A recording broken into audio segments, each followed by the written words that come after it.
Hi guys, Christy McMaster here. How many of you would love to launch a career as a trainer without starting from the bottom? The model that I'm going to share with you today helped me identify, a perfect career path for me, and I'm hoping that by sharing this with you today, you'll have the same result. Now, I did not create this model, so I can't take credit for it, but I don't know who did, so I can't credit them for it either. But hopefully as we go through today, you'll have a bit of a light bulb moment and you'll start to see how you can actually launch a career in training without starting from the bottom.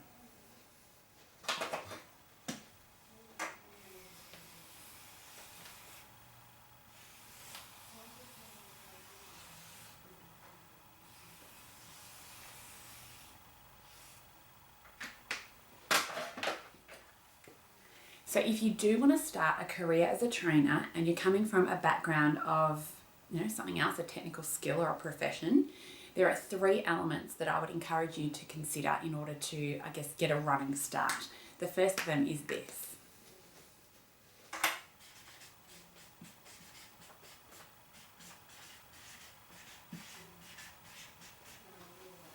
Okay, so to think about, what do you love? What are the things that you sit down to spend time on, and before you know it, hours and hours have passed and it's time to pack up and go and do something else? Have a think about those things. What are the things that you love, that you're really passionate about? Because in my experience, if you love what you do, you're more inclined to put in the energy and the effort that's required in order for you to become a real expert in that area and to be known as a leader and authority in that sector. The second element for you to consider is this.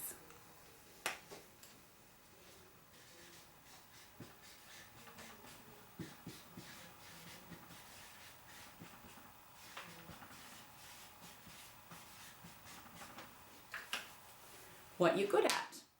Obviously, if you want a running start, you need to start with something that you're already good at. So when we train trainers, we expect them to have a certain level of knowledge and expertise in their field, whether that's as a communications expert, whether it's as a plumber or an electrician, whether it's as a nurse, a teacher. Our expertise is in teaching you how to take all of your existing knowledge and skills and communicate that and teach that to other people. So we'll teach you the training techniques, but we expect that you come with a certain level of knowledge and expertise in a topic that you're good at, that you've generated some expertise and credibility in over your career. The third element that's really critical if you want a running start is this.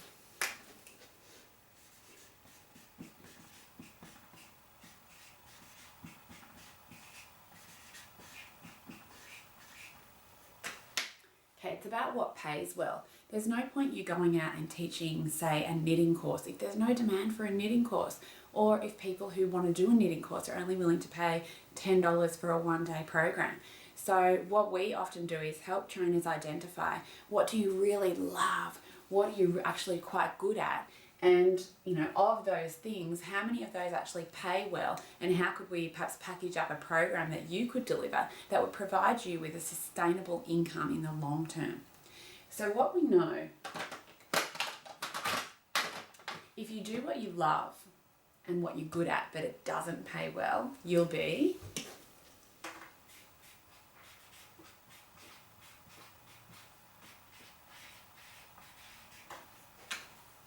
happy, but probably poor, and that's not sustainable. Certainly not as a, number one career. Might be great as a backup, but if this is your primary source of income, it must pay well. We also know that if you do what you love, but it doesn't necessarily love and pays well, but you're not necessarily good at it, it is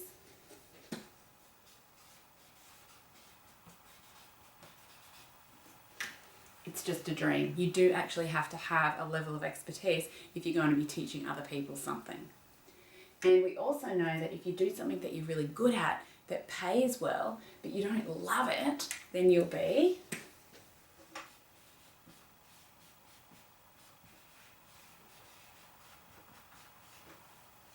you might be rich, but you'll probably be bored. And in fact, in my experience, you probably won't be rich either, because if you don't love it, then you're not going to be one of those people who's working into the night, into the early hours of the morning, learning and absorbing information about your topic area, Whereas I guess your competitors who do love what they're doing, they are willing to do whatever it takes. They're putting in the hours, they're learning, they're up with the very latest developments in that sector. So actually, in my experience, if you don't love it, you're probably not going to be rich from it anyway, but your experience might be different. So what we know is that to have a successful long-term career, and especially a successful long-term career in training, and one that you can start without starting from the bottom, you need to find that thing that you love, the thing that you're good at, and the thing that pays well. And once we can do that, you're onto a winner. So obviously we help our students do this, but this is a model that you can work through at home. So if you choose not to come and learn with us, then I would encourage you to have a think about that for yourself so that you can launch a career as a trainer without starting at the bottom.